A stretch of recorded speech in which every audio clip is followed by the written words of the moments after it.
சிறுபான்மை மக்களின் பாதுகாவலர் கருணாநிதியின் திமுக என்று ஐயா ஸ்டாலின் அந்த அவர் மகன் உதயநிதியும் நீங்கள் நம்பிக்கொண்டிருக்கிறீர்கள். அவர்களை பாதுகாப்பது யார்? அவர்களா பாதுகாப்பு? இந்த நம்பி இதை நம்பி நம்பி பல ஆண்டுகளாக 15-20 விழுக்காட்டு வாக்கை இஸ்லாமிய கிறிஸ்தவ மக்கள் அந்த குடும்பத்திற்கு அவர்கள் கட்சிக்கு போட்டு போட்டு போட்டு அவர்களை வாழவும் ஆளவும் வைத்து பாதுகாப்பது நீங்கள் தான் என்பதை எப்போது உணரப்போகிறீர்கள்?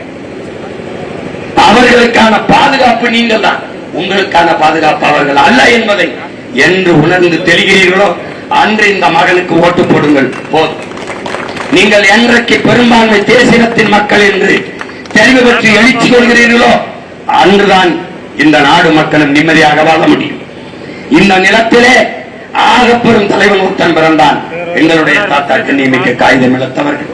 காகிதம் இழத்தென்றால் நல்வழி காட்டும் பேரொழி என்று பொருள். அதன் பிறகு ஒரு புரட்சியாளன் வந்தான். என்னுடைய அண்ணன் பழனி பாபா என்கிற ஒரு புரட்சியாளன்.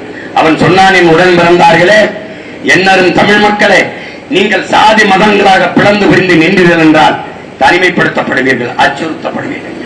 மொழி இனமாக இணைந்து நின்றீர்கள் என்றால் வலிமை பெறுவீர்கள், பாதுகாப்பாக வாழ்வீர்கள் என்றார். தமிழர்களே, தமிழர்களே, இன பற்று கொள்ளாதீர்கள், இன உணர்வு கொள்ளாதீர்கள், இன வெறி கொள்ளுங்கள். இல்லை என்றால் நீங்கள் ஆளப்படுவீர்கள், ஒருபோதும் ஆளமாட்டீர்கள் என்றார். அந்த மகனின் வார்த்தையை எண்ணி பாருங்கள். அவன் சொன்னான், நான் இறந்தால் திமுகவின் கொடியை, அந்த இருவண்ண கொடியை என் நெஞ்சின் மீது போட்டு புதையுங்கள் என்று சொன்னான். அவனே இறுதி நாளில் சொன்னான், மானமுள்ள ஒரு தமிழன் திமுகவுக்கு ஓட்டு போடுவானா என்று சொன்னான். ஏன் சொன்னான்? அவன் மானமுள்ள தமிழன், அதனால் சொன்னான். நாங்கள் ஏன் நிற்கிறோம்? மானமுள்ள தமிழர்கள் இந்த தீய அரசியல் சக்திகளை ஒழித்து தூய அரசியலை தமிழர் நாட்டில் நிறுவ வேண்டும் என்பதற்காக நிற்கிறோம். நாங்கள் எடுத்து வைக்கிற அரசியல் கோட்பாடுகளை ஆழ்ந்து கவனியுங்கள். சரி என்று பட்டால் வாக்கு தாருங்கள், இல்லை அவர்களுக்கே போடுங்கள். எங்களை தூக்கி சுடுகாட்டில் போடுங்கள். ரோட்ல போட்டு விட்டீர்கள், இனி சுடுகாட்டில் போட வேண்டியதான், ஒன்று போட்டு விட்டு போங்கள். அவர்களுக்கு வாக்கை போடுங்கள், எங்களுக்கு வாக்கரிசி போடுங்கள்.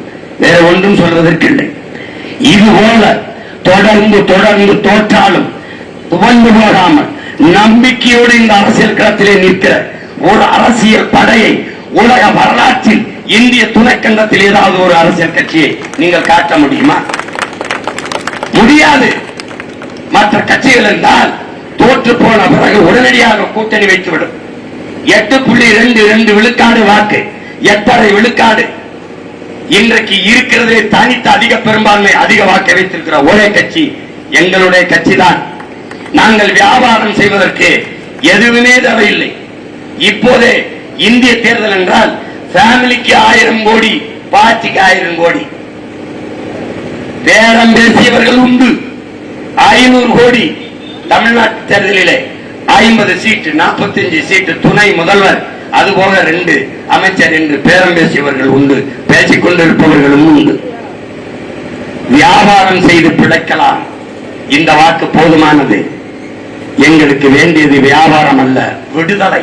அதனால் தான் தனித்து தனித்து தனித்து தொடர்ந்து போட்டியிடுகிறோம். நாங்கள் செய்ய வந்தது பிசினஸ் அல்ல, பொலிட்டிக்கல் ரெவல்யூஷன்.